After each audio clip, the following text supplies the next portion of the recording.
ಏನು ಇಡಿ ಅವ್ರು ಕೇಸ್ ಹಾಕಿದ್ರು. ನಾನು ಏಂತಕ್ಕೆ ಜೈಲಲ್ಲಿ ಇದ್ದೆ, ವಿಜಯನ್ ಗೊತ್ತಿದ್ಯಾ ಕೇಸ್ ಏನಾಯ್ತು ಅಂತ? ನನ್ನ ಮೇಲೆ ಹಾಕದಂತ ಇಡಿ ಕೇಸು, ನಾನು ಯಾವ ಕೇಸಲ್ಲಿ ಇಡಿಲಿ ಜೈಲಲ್ಲಿದ್ದೆ ಆ ಕೇಸು ಆ ನ್ಯಾಯಾಲಯ ನನಗೆ ಸ್ಕ್ವಾಶ್ ಮಾಡಿದೆ. 1000 ಇನ್ಕಮ್ ಟ್ಯಾಕ್ಸ್ ಇರ್ಬೋದು, ಇನ್ಕಮ್ ಟ್ಯಾಕ್ಸ್ 100 ಕೋಟಿ ಕಟ್ಟಿದ್ದೀನಿ, ನನ್ನ ಕುಟುಂಬ ಕಟ್ಟಿದೆ ಟ್ಯಾಕ್ಸ್. ಅದಕ್ಕೆ ಡಿಪೆಂಡ್ ಕ್ವಶನ್ ಯಾವ ಕೇಸಲ್ಲಿ ಜೈಲಲ್ಲಿ ನಾನು ಕಳಿಸಿದ್ರು. ಈಗ ನಾನು ಜೈಲಿಗೆ ಹೋಗಿ ಬಂದಲ್ಲ, ಏನಾಗಬೇಕು ಈಗ? ಸ್ಕ್ವಾಶ್ ಆಗುತ್ತೆ. ನೀವು ಟಿ ವಿಯವರೆಲ್ಲ ಏನು ತೋರಿಸೋದ್ರಲ್ಲ ಇಷ್ಟು ಗಂಟೆಗಟ್ಟಲೆ ಮೂಟೆನ, ಏನಾಗಬೇಕದು? ನಾನು ಇವತ್ತು ಮಾಡ್ತೇನೆ. ನಿಮ್ಮದು ಮೀಡಿಯಾ ಅವ್ರಿಗೂ ನಿಮ್ಗೊಂದು ಹಕ್ಕಿರ್ತದೆ, ನಾನು ಅದನ್ನು ಕ್ವಶನ್ ಮಾಡೋಕ್ಕೆ ಹೋಗ್ತಾ ಇಲ್ಲ. ಇಶ್ಯೂ ಇದ್ದದಕ್ಕೆ ನೀವು ರೈಸ್ ಮಾಡಿದ್ದೀರಿ, ಇಶ್ಯೂ ಇರೋದಕ್ಕೆ ಮಾತಾಡಿದ್ದೀರಿ. ಇಶ್ಯೂ ಇಲ್ಲ ನೀವೇನು ಮಾತಾಡ್ತೀರಿ? ಒಂದು ಕತ್ತಿಗೆ ಬ್ಲೋ ಮಾಡಿರ್ತೀರಿ. ಅದು ಮೀಡಿಯಾ ಅವ್ರದ್ದು ಡ್ಯೂಟಿ, ಅವ್ರದ್ದೇನೋ ನಡೆಸ್ಕೋಬೇಕು, ನೀವು ನಡೆಸ್ಕೋತೀರಿ. ಬಟ್ ನಾವು ಕರೆಕ್ಟಾಗಿರ್ಬೇಕಲ್ಲ, ಕುಮಾರಸ್ವಾಮಿ ಅವರ ಪ್ರಾಸಿಕ್ಯೂಷನ್ ಸಂಬಂಧಪಟ್ಟಂತೆ ನಾನು ಶಿಫಾರಸು ಮಾಡಿದ್ದೆ ಅದನ್ನ ಮೈನಿಂಗ್ ಪ್ರಕರಣವನ್ನ. ನನಗದೆಲ್ಲ ಗೊತ್ತಿಲ್ಲ, ನಾನು ಇನ್ನೂ ಅದೇನು ವಿಚಾರ ನೋಡಿಲ್ಲ. ಕುಮಾರಸ್ವಾಮಿ ರೆಕಮೆಂಡ್ ಮಾಡಿದ್ರು, ಕುಮಾರಸ್ವಾಮಿ ಇದು ಮಾಡಿದ್ರು ಎಲ್ಲ. ಈಗ ನನ್ನ ಮೇಲೆ ಕೇಸ್ ಹಾಕ್ಸಲ್ಲಪ್ಪ ನೀನು, ಡಿನೋಟಿಫಿಕೇಶನ್ ಕೇಸು, ಕಬ್ಬಾಳೆಗೌಡ ಕೇಳಿ ಅಬ್ರಾಮ್ ಇಬ್ರು ಸೇರಿ ನನ್ನ ಮೇಲೆ ಕೇಸ್ ಹಾಕಿದ್ರು. ಏನು ಯಡಿಯೂರಪ್ಪ ಮಾಡಿಬಿಟ್ಟಿದ್ರು? ಯಡಿಯೂರಪ್ಪ ರೆಕಮೆಂಡ್ ಮಾಡಿದ್ರು ಅಷ್ಟೇ.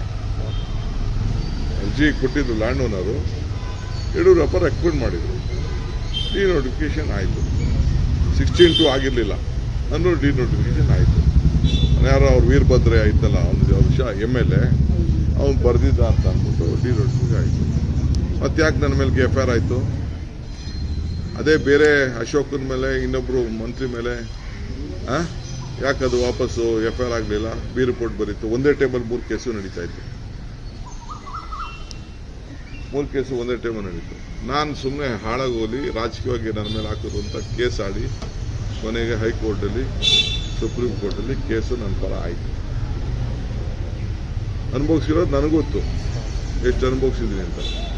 ಒಂದು ತಿಳ್ಕೊಳ್ಳಿ, ನನಗೆ ಈ ವಾರ್ನಿಂಗ್ ಇದೆಯಲ್ಲ, ನಿನ್ನಂಥ ವಾರ್ನಿಂಗು, ಈ ವಾರ್ನಿಂಗ್ ಎಲ್ಲ ಈ DK ಶಿವಕುಮಾರ್ ಎದುರು ಮಗ ಅಲ್ಲ. ಯು ಕಾಂಟ್ ಬ್ಲ್ಯಾಕ್ ಮೇಲ್. ಸುಮ್ಮನೆ ಇರಬೇಕು. ಅದೇನು ಹೇಳಿ, ನಾನು ಕೆಣಕ್ಬೇಡಿ, ನಾನು ಕೆಣಕ್ಬೇಡಿ, ನಾನು ಬಿಚ್ಚಿಡ್ತೀನಿ, ನೀನು ಬಿಚ್ಚಪ್ಪ. ನಾನು ಅಶ್ವತ್ಥಣ್ಣ ಹೇಳ್ದಂಗೆ ಹೇಳಲ್ಲ, ಬಿಚ್ಚ ಬಗ್ಗೆ ನಾನು ಮಾತಾಡೋದು. ಅಶ್ವತ್ಥಣ್ಣಂಗೆ ಅವ್ರಿಗೆ ಬಿಟ್ಟು, ಅವರಿಬ್ರು ಈಗ ಪರ್ಸನಲ್ ಫ್ರೆಂಡು, ಇಬ್ಬರು ಜೊತೆ ಏನು ಬೇಕಾದ್ರೆ ಏನೇನು ಮೆಟೀರಿಯಲ್ ಇದೆ ತೆಗಿ. ಈ ಅವೆಲ್ಲ ಗೌಪ್ಯಗೆ ಇಟ್ಕೋಬಾರ್ದು, ಗೌಪ್ಯಗೆ ಇಟ್ಕೋಬಾರ್ದು. ಈಗ ನನಗೆ ಗೊತ್ತಿಲ್ಲದೆ ಇರ್ಬೋದಪ್ಪ, ಯಾರು ಹೇಳ್ತೀರಿ ನಾವು. ಮೊನ್ನೆ ಅದ್ಯಾವುದು ನನ್ನ ಮಗಳ ಸೈಟು ಇದಿಷ್ಟು ಗನ್ ಪಾಯಿಂಟಲ್ಲಿ ಇಟ್ಬಿಟ್ಟು ದಲಿತರ ಈ ಮನೆ ಸರ್, ಈ ಮನೇನ ಪಕ್ಕದ ಮನೇನ ಅವ್ರಿಗೆ ಎದುರಿಸಿ ನೀವು ಗನ್ ಪಾಯಿಂಟ್ ಇಟ್ಟು ವಿಧವೆಯರ FIR ಹಾಕ್ಸಕ್ಕೆ ಹೇಳಿ ಫಸ್ಟ್. ಅದು ಯಾರಿಗೆ FIR ಹಾಕ್ಸಕ್ಕೆ ಹೇಳಿ? ಅದು ಯಾವ ಗನ್ ಪಾಯಿಂಟ್ ಇಟ್ಕೊಂಡು ಮಾಡಿಸಿದ್ವಿ? ನಾನು ಹೇಳಿಲ್ಲ, ಯೋಗೇಶ್ ಹೇಳಿರೋದು ರೀ. ದಲಿತರ ಜಮೀನ್ ಬಗ್ಗೆ ಯೋಗೇಶ ಮಾತಾಡೋದು, ಅದ್ಯಾವುದೋ ಕೇತ್ಕನ್ ಹೇಳಿದ ವಿಚಾರ. ನಾನು ರೆಕಾರ್ಡಲ್ಲಿ ನೋಡಿದೆ. ನಾನು ಅದು ಯಾವ ಗನ್ ಪಾಯಿಂಟ್ ಇಟ್ಟಿರೋ ಅವ್ರ ಕೆಲವೊಂದು ಕಂಪ್ಲೇಂಟ್ ಕೊಡ್ಸಕ್ಕೆ ಹೇಳ್ರಿ. ಅದು ಯಾರು ಗನ್ ಪಾಯಿಂಟ್ ಇಟ್ಕೊಂಡು, ನನಗೆ ಯಾವ ಆಸ್ತಿನೂ ಬೇಡ ಅಂತ, ಆಸ್ತಿ ಬೇಡ. ಬಟ್ ನಾನೇನು ಸುಮ್ಮನೆ ವ್ಯವಸಾಯದಲ್ಲಿ ನಾನು ಬದುಕಿದ್ದೀನಿ ಅಂತ ನಾನು ಹೇಳ್ತಾ ಇಲ್ಲ. ನಾನು ಬಿಸ್ನೆಸ್ ಮಾಡ್ತೇನೆ, ರಾಜಕಾರಣಿನೂ ಅಷ್ಟೇ, ಬಿಸ್ನೆಸ್ಸು ಅಷ್ಟೇ ಮಾಡ್ತಾ ಇದ್ದೀನಿ ನಾನು.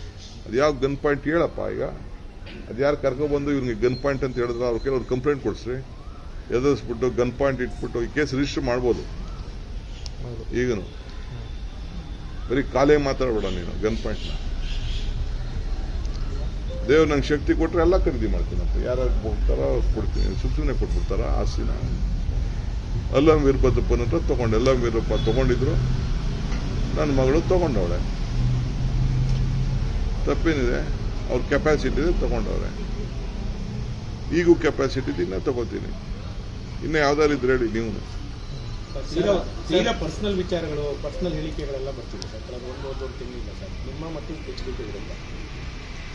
ಅವ್ರು ಮಾತಾಡೋದಕ್ಕೆ ನನ್ನ ಏನೇನು ಮಾತಾಡೋದು ನನ್ನ ಬಗ್ಗೆ ಸ್ಟಾರ್ಟಿಂಗಿಂದ, ಪಾರ್ಲಿಮೆಂಟ್ ಸೋತಾಗಿಂದ ಏನೇನು ಮಾತಾಡಿದ್ರು ನೀವೇ ಎಲ್ಲ ರೆಕಾರ್ಡ್ ಮಾಡಿ ರಿಲೀಸ್ ಮಾಡಿ ನೀವು. ನಾನು ರಿಸರ್ಚ್ ಮಾಡೋದಿಲ್ಲ, ನೀವು ರಿಲೀಸ್ ಮಾಡಿ ಏನೇನು ಮಾತಾಡಿದ್ದಾರೆ. ಅದಕ್ಕೆ ನಾನು ಉತ್ತರ ಕೊಟ್ಟಿದ್ದೀನಿ.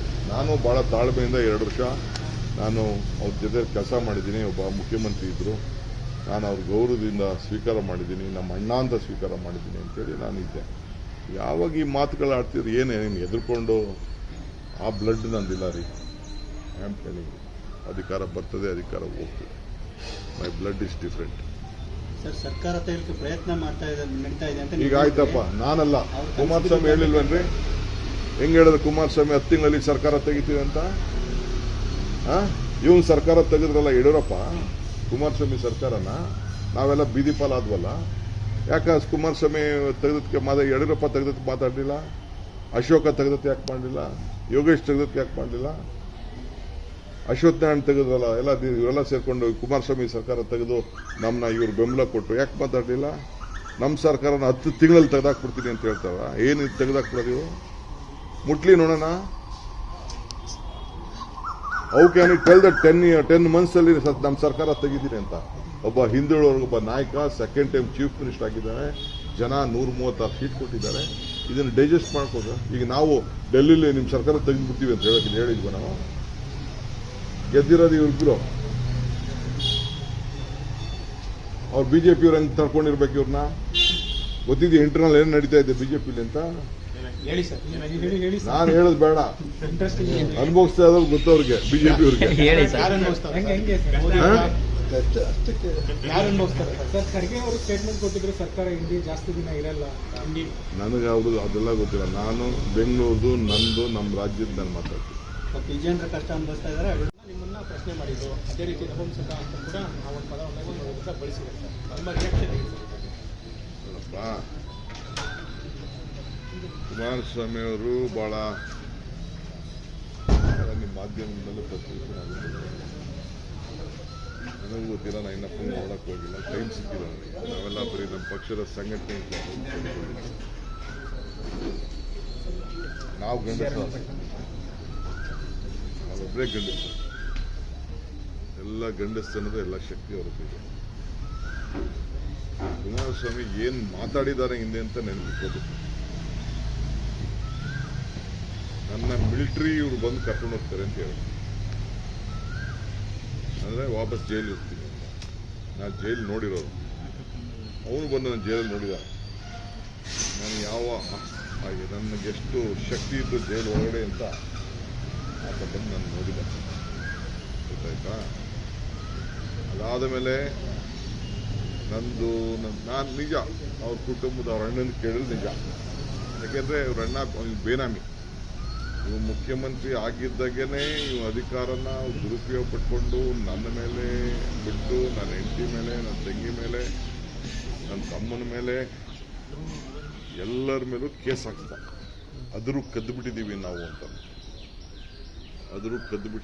ಅಂದ್ಬಿಟ್ಟು ಎಲ್ಲ ನಾವೆಲ್ಲ ಬಳ್ಳಾರಿಯಲ್ಲಿ ಕದ್ದುಬಿಟ್ಟಿದ್ದೀವಿ ಅಂತ ಕೇಸ್ ಹಾಕ್ತಾರೆ, ಸುಳ್ಳು ಕೇಸ್ ಹಾಕ್ತಾರೆ. ಆಮೇಲೆ ರಾತ್ರಿ ಪಾಪ ನಮ್ಮ ಕಾರ್ಯಕರ್ತರು ಎಲ್ಲ ಬಂದು ಕಾಯ್ಕೊಂಡಿದ್ರು. ರಮೇಶ್ ಕುಮಾರ್ ಅವರು ಗೇಟಲ್ಲಿ ಕೂತಿದ್ದಾರೆ, ಖರ್ಗೆ ಅವರು ಇಲ್ಲಿಗೆ ಬಂದರು. ಗೊತ್ತಾಯ್ತಾ? ನವೆಂಬರ್ 14ನೇ ತಾರೀಕು ರಾತ್ರಿ ಇಲ್ಲಿ ಇವರು ಚೀಫ್ ಮಿನಿಸ್ಟರ್ ಆಗಿದ್ದಾರೆ. ನಂಗೆ ಇನ್ನೂ ಆ ಡೇಟ್ ನಂಗೆ ನೆನಪಿದೆ. ಯಾಕೆ ನನ್ನ ಮಗಳು ಹುಟ್ಟಿದ ಹಬ್ಬ ಅವತ್ತು. ನಾನು ಅದನ್ನು ಮುಗಿಸ್ಕೊಂಡು ಇಲ್ಲಿಗೆ ಬರೋಷ್ಟೊತ್ತಿಗೆ FIR ಲಾಂಚ್ ಆಗಿತ್ತು. ರಾತ್ರಿ 1000 ಜನ ಬಂದು ಅರೆಸ್ಟ್ ಆಗ್ತಾರೆ ಅಂತ ಬಂತು. ಅವನ್ನೆಲ್ಲ ಮರೆತುಬಿಟ್ಟು ಇವತ್ತು ಚೀಫ್ ಮಿನಿಸ್ಟರ್ ಮಾಡಿ, ಚೀಫ್ ಮಿನಿಸ್ಟರ್ ಆದಮೇಲೆ, ಚೀಫ್ ಮಿನಿಸ್ಟರ್ ಇಳಿದ ಮೇಲೆ ಏನೇನು ನಡೀತು ಅಂತ ನಾನೇನು ಬಿಚ್ಚಿ ಏನು ಹೇಳ್ಬೇಕಾಗ್ತಿಲ್ಲ. ಗೊತ್ತಾಯ್ತು? ನಾವು ಪ್ರಾಮಾಣಿಕವಾಗಿ ನಾವು ಎಷ್ಟು ನಿಷ್ಠೆಯಿಂದ ಇದ್ದೀವಿ. ನಾವು ಸುದ್ದಿಗೆ ಹೋಯ್ತಿದ್ದಿಲ್ಲ.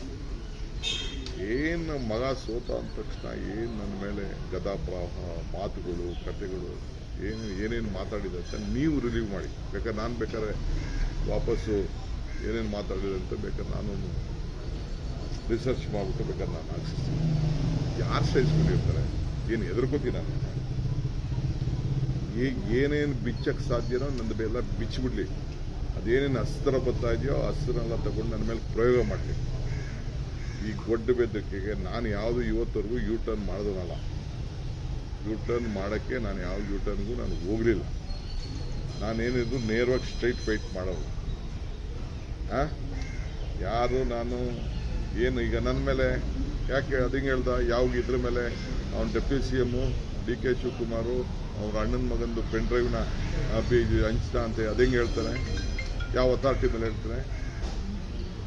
ನಾನಂತ ಮೂರ್ಖಲ್ಲ, ಏನಿದ್ರು ನೇರವಾಗಿ ಉಪಯೋಗಿಸ್ಕೊತಿದ್ದೆ ಎಲೆಕ್ಷನ್ ಮಾಡಂಗಿದ್ರು. ಅದಾದ ಮೇಲೆ ತಿರ್ಗಾ 15 ದಿನನೂ ತಿಂಗಳಾದ್ಮೇಲೆ ಈಗ ಪ್ರೀತಮ್ಗೌಡ ಅಂತ ಮಾಡಿದ್ರು. ಏನು ಯೂಟರ್ನ್ ಅಲ್ವಾ ಇವ್ರ ಮಾತುಗಳೆಲ್ಲ? ಯೂಟರ್ನ್ ಅಲ್ವಾ? ಈಗ ಆಯ್ತಪ್ಪ, ಈಗ ನಾವು ಪಾದಯಾತ್ರೆ ವಿಚಾರದಲ್ಲೇ ಏನು ಹೇಳಿದ್ರು, ಪಾದಯಾತ್ರೆ ಮುಂಚಿತವಾಗಿ ಏನು ಹೇಳಿದ್ರು, ಪಾದಯಾತ್ರೆ ಆದಮೇಲೆ ಏನು ಹೇಳ್ತಾ ಇದ್ದಾರೆ, ಅವೆಲ್ಲ ಸಂದರ್ಭಿಕವಾಗಿ ಅಶ್ವತ್ಥನಾರಾಯಣ ಹೇಳ್ತಿದ್ದಪ್ಪ. ಅದೇನೋ ಬಿಚ್ಚಿನಿ ಬಿಚ್ಚಿನಿ ಬಿಚ್ಚಿನಿ ಅಂತ ಅಶ್ವತ್ಥನಾರಾಯಣ ಹೇಳ್ತಿದ್ವಿ. ವಿಜೇಂದ್ರಂಗೆ ಏನು ಹೇಳಿದ್ರು, ಯಡಿಯೂರಪ್ಪಂಗೆ ಏನು ಹೇಳಿದ್ರು, ಯಡಿಯೂರಪ್ಪನವ್ರು ಏನು ಹೇಳಿದ್ರು, ಇವ್ರದ್ದೇನು ಸ್ಟ್ಯಾಂಡು, ಮೋದಿ ಬಗ್ಗೆ ಏನೇನು ಮಾತಾಡೋರೆ, ಮೋದಿ ಬಗ್ಗೆ ಏನು ಮಾತಾಡೋರೆ, ಅಮಿತ್ ಶಾ ಬಗ್ಗೆ ಏನು ಮಾತಾಡೋರೆ ಎಲ್ಲ ಸಿಗ್ತವೆ. ಈಗೇನು ಮಾತಾಡ್ತಾ ಇದ್ದಾರೆ? ಇವೆಲ್ಲ ಯೂಟರ್ನ್ ಅಲ್ವಾ? ಏನು ಮಾಡ್ಬೇಕಾಯ್ತು ಸರ್? ನಾನೇನು ಪ್ರೈಮ್ ಮಿನಿಸ್ಟರ್ ಮಗ ಅಲ್ಲ, ನಾನೇನು ಪ್ರೈಮ್ ಮಿನಿಸ್ಟರ್ ಮಗ ಅಲ್ಲ, ಚೀಫ್ ಮಿನಿಸ್ಟರ್ ಮಗ ಅಲ್ಲ. ನಾನು ಒಬ್ಬ ಆರ್ಡಿನರಿ, ಒಬ್ಬ ಮಿಡಲ್ ಕ್ಲಾಸ್. ನಾನೇನು ಬಡವ ಅಂತ ನಾನು ಹೇಳಕ್ಕೆ ಹೋಗುದಿಲ್ಲ. ಮಿಡಲ್ ಕ್ಲಾಸ್, ಒಬ್ಬ ರೈತನ ಮಗ. ನಂದು ಏನೇನಿದೆ, ನನ್ನ ಆಸ್ತಿ ಏನಿದೆ ಎಲ್ಲ ತೆರೆದ ಪುಸ್ತಕ, ನಂದು ಎಲ್ಲ ತೆರೆದ ಪುಸ್ತಕ. ನಿಂದು ತೆರೆದ ಪುಸ್ತಕ. ದಾಖಲೆ ಬಿಡುಗಡೆ ಮಾಡಿದ್ರೆ ನೀವು ಬದುಕ್ಲಿಕ್ಕೆ ಆಗಲ್ಲ ಅಂತ ಹೇಳಿದ್ರೆ ಸರ್, ಬದುಕ್ಲಿಕ್ಕೆ ಆಗಲ್ಲ ನೀವು, ಆ ಮಟ್ಟದ ದಾಖಲೆ ಇದೆ ಅಂತ ಹೇಳಿದ್ರೆ ಏನೇನು ನಾನು ಬದುಕಕ್ಕೆ ಆಗಕ್ಕೆ ಇಲ್ಲದೆ ಇರೋದು ಮೆಟೀರಿಯಲ್ ಎಲ್ಲ ತೆಗೆದು ಬಿಚ್ಚಪ್ಪ ನೀನು, ಬಿಚ್ಚು. ಅದು ಏನು ಬದುಕಾಗಲ್ಲ, ಏನು ಮಾಡಬಾರ್ದು, ಅದು ಏನೇನು ಮಾಡಿದೀನಿ ಬಿಚ್ಚು ನೋಡೋಣ. ಯಾರು ನೀನು ಇಟ್ಕೊಂಡಿದ್ದಾರೆ ನಿನಗೆ? ಜನಕ್ಕೆ ಗೊತ್ತು. ನಾನು ಕರ್ದಲ್ಲ ಅಸೆಂಬ್ಲಿಗೆ ಬಾ ಅಂತ. ಯಾಕೆ ಬರಲಿಲ್ಲ 2 ಸತಿ ಅಸೆಂಬ್ಲಿಗೆ? ನೀ MLA ಆಗಿದ್ದಾಗೆ ಕರ್ದಲ್ಲ, ನೀನು ಯಾಕೆ ಬರಲಿಲ್ಲ ಅಸೆಂಬ್ಲಿಗೆ? Why didn't you come to the assembly, or you why did you debate in it? ಈಗೂ ಕಳಿಸು, ಈಗೂ ಎತ್ಕೊಂಡೋಗಿ. ನನಗೆ ಗೊತ್ತಿದೆ ಏನೇನು ಡೆಲ್ಲಿಲಿ ಯಾರಿಗೆ ಏನೇನು ಪತ್ರ ಕೊಟ್ಟಿದ್ಯಾ, ನಿಮ್ಮ ತಂದೆಯವ್ರು ಏನೇನು ಬರ್ದವ್ರೆ, ಏನೇನು ಮಾಡೋರು, ಏನು ನಮಗೇನು ಗೊತ್ತಿಲ್ಲ ಅಂತ ತಿಳ್ಕೊಳ್ತೀವಿ. We know everything. ವಿಚಾರ ಸಂಬಂಧಪಟ್ಟಂತೆ ಎಲ್ಲ ಗೊತ್ತಿದೆ ನನಗೆ. ಏನೇನು ಪ್ರಯತ್ನ ನಡೀತಾ ಇದೆ, ಏನು ನಡೀತಾ ಇದೆ. ಅವ್ರ ಅಣ್ಣ ಒಬ್ಬ ಇವನ ಹೆಸರಿನಲ್ಲಿ ಇವತ್ತು ಎಷ್ಟು 1000 ಕೋಟಿ ರೂಪಾಯಿ ಆಸ್ತಿ. ಬೆನಿಫಿಷಿಯರಿ ಈತಕ್ಕಿಂತ ಆತನೇ ಬೆನಿಫಿಷಿಯರಿ. ಸರ್, ನೀವು ಮೈಸೂರಿನಲ್ಲಿ ದಾಖಲೆಗಳು ಬಿಡುಗಡೆ ಮಾಡ್ತೀವಿ ಅಂತ ಹೇಳಿದ್ರೆ ಸಮಾವೇಶದಲ್ಲಿ ಯಾವ ದಾಖಲೆಗಳನ್ನು ಯಾರ ಮೇಲೆ ಯಾರು ಹೇಳಿದ್ರು ನಾನು ಬಿಡುಗಡೆ ಮಾಡ್ತೀನಿ ಅಂತ? ಅಲ್ಲ, ಮೊನ್ನೆ ಮುಖ್ಯಮಂತ್ರಿಗಳು ಹೇಳಿದ್ರಿ ನಾವು ಮೈಸೂರಿನಲ್ಲೆಲ್ಲ ಎಲ್ಲ ಹೇಳ್ತೀವಿ ಅಂತ ಹೇಳಿದ್ರಿ. ನಾನೇನೋದ್ರಿ ದಾಖಲೆ ಅವೆಲ್ಲ ಎಲ್ಲಿ ಬಿಡುಗಡೆ ಮಾಡಬೇಕು, ಏನು ಮಾಡಬೇಕು, ಏನು ವಿಚಾರ ಇದೆ, ನಾನು ವಿಚಾರಗಳಿದೆ ಅಂತ ಹೇಳಿದ್ದೀನಿ. ನಾನು ಅಷ್ಟೇ ವಿಚಾರಗಳಿದೆ ಅಂತ ಹೇಳಿದ್ದೀನಿ ಅಷ್ಟೇ. ದಾಖಲೆ ಏನಿದೆ ಇರಲಿ, ಅವೆಲ್ಲ ಆಮೇಲೆ ಪಟ್ಟಿ ಆಮೇಲೆ ಬಿಡುಗಡೆ ಮಾಡೋದು ಬಿಡೋದು ಅವೆಲ್ಲ ಟೈಮ್. ಅದಕ್ಕೆ ನಾನು ಅಸೆಂಬ್ಲಿಗೆ ದಾಖಲೆಗೆ ಬರಲಿ ಅಂತ ನಾನು ಹೇಳ್ತಾ ಇರೋದು. ಸರ್, ಬಿಜೆಪಿ ಆರೋಪಗಳು ಬರುತ್ತೆ ಸರ್. ಸರ್ಕಾರ ಬಂದು ಇಷ್ಟು ದಿವಸ ಆದರೂ ಬಿಜೆಪಿ ನಾಯಕರ ಮೇಲೆ ಯಾವುದೇ ರೀತಿಯ ಕ್ರಮಗಳಾಗಿಲ್ವಲ್ಲ ಸರ್? ಯಾವ ತನಿಖೆ ಆಗ್ತಿದೆ? ಅದಕ್ಕೆ ತನಿಖೆಗಳಾಗ್ತಾ ಇದೆ. ಒಂದು ಈಗ ನಾವು ಹೇಳಿದೀವಲ್ಲ, ಅದಕ್ಕಿಂತ ರಿಪ್ಲೈ ಬರಲಿಲ್ಲ. ಈಗ ವಿಜಯೇಂದ್ರ ನನ್ನ ಮೇಲೆ ಹೇಳ್ತಿದ್ದಪ್ಪ, ವಿಜೇಂದ್ರ ಹೇಳ್ತಿದ್ದ ಅದೇನೋ ಭ್ರಷ್ಟಾಚಾರ ವಿತ್ತ ಏನಿದೆ ನನ್ನ ಮೇಲೆ, ಭ್ರಷ್ಟಾಚಾರ ವಿಜೇಂದ್ರ ಹೇಳಕ್ಕೆ ನನ್ನ ಮೇಲೆ ಯಾವ್ದಾರು ಎನ್ಕ್ವೈರಿ ಆಗಿದೆಯಾ? ಯಾವ್ದಾರು ಲಂಚ ಟ್ರಾನ್ಸ್ಫರ್ ಮಾಡಿದ್ದೀನಾ? ಯಾವ್ದಾರು ಹಣ ಯಾವ್ದಾರು ಟ್ರಾನ್ಸ್ಫರ್ ಮಾಡಿದ್ದೀನಾ? ಒಬ್ಬ ನಾಯಕ ಸೆಕೆಂಡ್ ಟೈಮ್ ಚೀಫ್ ಮಿನಿಸ್ಟರ್ ಆಗಿದ್ದಾರೆ. ಜನ 136 ಸೀಟ್ ಕೊಟ್ಟಿದ್ದಾರೆ. ಇದನ್ನು ಡೈಜೆಸ್ಟ್ ಮಾಡ್ಕೋದ. ಈಗ ನಾವು ಡೆಲ್ಲಿಲಿ ನಿಮ್ಮ ಸರ್ಕಾರ ತೆಗೆದುಬಿಡ್ತೀವಿ ಅಂತ ಹೇಳಕ್ಕೆ ಹೇಳಿದ್ವಿ. ನಾವು ಗೆದ್ದಿರೋದು ಇವ್ರಿಬ್ರು. ಅವ್ರು ಬಿಜೆಪಿಯವ್ರು ಹೆಂಗೆ ತರ್ಕೊಂಡಿರ್ಬೇಕು ಇವ್ರನ್ನ? ಗೊತ್ತಿದೆ ಇಂಟರ್ನಲ್ ಏನು ನಡೀತಾ ಇದೆ ಬಿಜೆಪಿಲಿ ಅಂತ. ಹೇಳಿ ಸರ್, ಹೇಳಿ. ನಾನು ಹೇಳೋದು ಬೇಡ, ಅನುಭವಿಸ್ತಾ ಇರೋದು ಗೊತ್ತವ್ರಿಗೆ, ಬಿಜೆಪಿ ಅವ್ರಿಗೆ. ಹೇಳಿ ಸರ್. ಯಾರು ಅನುಭವಿಸ್ತಾರೆ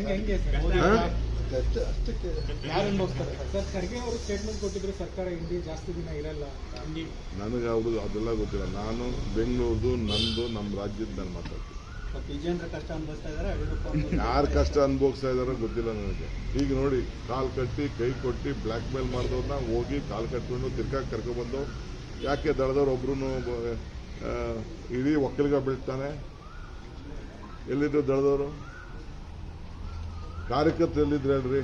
ಲೀಡರ್ಗಳು ಬಂದು 3-4 ಜನ ನಿಂತ್ಕೊಂಡು ಫೋಟೋ ಮಾಡಿ ನಿಮ್ಮ ಟಿವಿಗೆ ಉತ್ತರ ಕೊಟ್ಟು ಬಿಟ್ಟು, ಯಾವ ದಳದ ಕಾರ್ಯಕರ್ತರು ಇದ್ರು ಹೇಳಿ? ಮಂಡ್ಯಲ್ಲಿ ಎಲ್ಲಿದ್ರು, ಮದ್ದೂರಲ್ಲಿ ಎಲ್ಲಿದ್ರು, ರಾಮನಗರದಲ್ಲಿ ಎಲ್ಲಿದ್ರು, ಬಿಡದಿಲಿ ಎಲ್ಲಿದ್ರು, ಶ್ರೀರಂಗಪಟ್ಟಣದಲ್ಲಿ ಎಲ್ಲಿದ್ರು? ಇದ್ರು ಬಿಜೆಪಿ ಅವ್ರು ಹೊರಗಡೆಯಿಂದ ಬಂದವರು ಒಂದಷ್ಟು ಜನ ಇದ್ರು. ಒಂದು 10% ಡಳ್ದವ್ರು ಇದ್ರು, 90% ಬಿಜೆಪಿ ಇದ್ರು. ಅನ್ಸಿರ್ಲಿಲ್ಲ ಸರ್. ಇವತ್ತು ನಡೀತಾ ಇದೆ ಸರ್ ಅವ್ರ ಪಾದಯಾತ್ರೆ ಇವತ್ತು ಲಾಸ್ಟ್. ದಿನ ಮಾಡ್ಲಿರಿ, ಇನ್ನ 365 ದಿನ ಮಾಡ್ಲಿ. ಸರ್ ರಾಜೀನಾಮೆ ಕೊಡ್ತಂಕ ಹೋರಾಟ ಮಾಡ್ತೀವಿ ಅಂತ ಹೇಳಿದ್ರೆ ಸರ್ ಅವರು. ಸರ್ ಮುಖ್ಯಮಂತ್ರಿ ಸಿದ್ದರಾಮಯ್ಯ ರಾಜೀನಾಮೆ ಕೊಡೋ ತನಕ ನಾವು ಹೋರಾಟ ಮುಂದುವರಿಸ್ತೇವೆ, ಈಗ ಬಿಡೋದಿಲ್ಲ ಅಂತ ಹೇಳ್ತಿದ್ದಾರೆ. ನೋಡ್ರಿ, ರಾಜೀನಾಮೆ ಕೊಡೋ ಪ್ರಶ್ನೆ ಇಲ್ಲ, ರಾಜೀನಾಮೆ ಕೊಡೋ ಪರಿಸ್ಥಿತಿ ಉದ್ಭವದಿಲ್ಲ. ಇದೆಲ್ಲ ರಾಜಕೀಯದ ಷಡ್ಯಂತ್ರ. ಕುಮಾರಸ್ವಾಮಿ ಅವ್ರಿಗೆ, ಯಡಿಯೂರಪ್ಪನವ್ರಿಗೆ, ಅಶೋಕ್ಗೆ, ವಿಜೇಂದ್ರಂಗೆ ಭ್ರಮೆ ಆಗ್ಲಿಕ್ಕನಸು. ಅರ್ಥ ಆಯ್ತಾ? ಏನು ತಪ್ಪು ಮಾಡಿಲ್ಲ. ಇದು ಹಸಿಯೇ ತಡ್ಕೊಳಕ್ ಆಗ್ತಾ ಇಲ್ಲ. ಕುಮಾರಸ್ವಾಮಿ ವಿರುದ್ಧ ಸರ್ ಅಕ್ರಮ ಗಣಿಗಾರಿಕೆ